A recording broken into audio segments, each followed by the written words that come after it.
Middle class के बच्चों की सबसे बड़ी प्रॉब्लम ये है कि उन्हें कामयाब होना है और जल्दी होना है।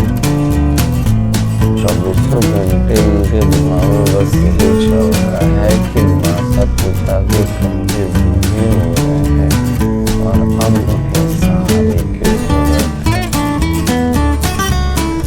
दिन रात उन्हें बस एक ही बात खाई जा रही है कि जिस उम्र में उन्हें सहारा मिलना चाहिए उस उम्र में वो परिवार का बोझ बने।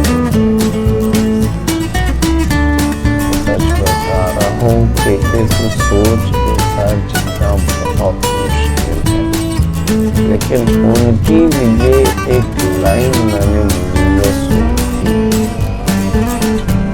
कि